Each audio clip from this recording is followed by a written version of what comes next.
మార్చి 22న జరిగిన సీఎస్కే అభిమానుల సమావేశంలో కోలీవుడ్ స్టార్ హీరో శివకార్తికేయన్ కూడా పాల్గొన్నారు. ఈ సందర్భంగా శివకార్తికేయన్ మాట్లాడుతూ ధోనీకి తాను ఒక పెద్ద అభిమానినని, రిటైర్మెంట్ గురించి ఆలోచించకుండా మరికొన్నాళ్ల పాటు పసుపు రంగు జెర్సీలో అలరించాలని కోరారు. దీనికి ధోనీ స్పందిస్తూ ఈ వయసులో ఫిట్నెస్ను కాపాడుకోవడం సవాలుతో కూడుకున్న పని అని చెబుతూనే ఫన్నీగా 60 ఏళ్ల వరకు ఆడతానని అనడంతో అభిమానుల ఆనందానికి అవధులు లేకుండా పోయాయి. దీనికి సంబంధించిన వీడియో ప్రస్తుతం సోషల్ మీడియాలో వైరల్గా మారింది. ఐపీఎల్లో ధోనీ ప్రస్థానం అప్రతిహతంగా కొనసాగుతోంది.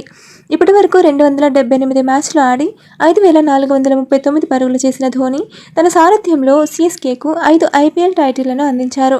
2024 సీజన్కు ముందే రుతురాజ్ గైక్వాడ్కు కెప్టెన్సీ పగ్గాలు అప్పగించినప్పటికీ జట్టులో ఆయన ప్రాధాన్యత తగ్గలేదు. గత సీజన్లో గైక్వాడ్ గాయపడినప్పుడు ధోనీ మళ్లీ నాయకత్వ బాధ్యతలు చేపట్టాల్సి వచ్చింది.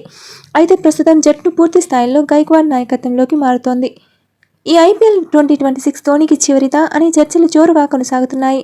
సీఎస్కే సీఈఓ కాశీ విశ్వనాథన్ ఇప్పటికే ధోనీ పూర్తి సీజన్ అందుబాటులో ఉంటారని స్పష్టం చేశారు. అయితే జట్టులో ఆయన పాత్ర కొంత మారే అవకాశం ఉంది. గత కొన్ని సీజన్లుగా ధోనీ కేవలం ఫినిషర్గా చివరి ఓవర్లలో మాత్రమే బ్యాటింగ్కు వస్తున్నారు. ఇంపాక్ట్ ప్లేయర్ నిబంధన కూడా ఆయనకు కలిసి వస్తోంది. సంజు శాంసన్ వంటి ఆటగాళ్లు జట్టులోకి రావడంతో వికెట్ కీపింగ్ బాధ్యతలు కూడా పంచుకునే అవకాశం ఉంది.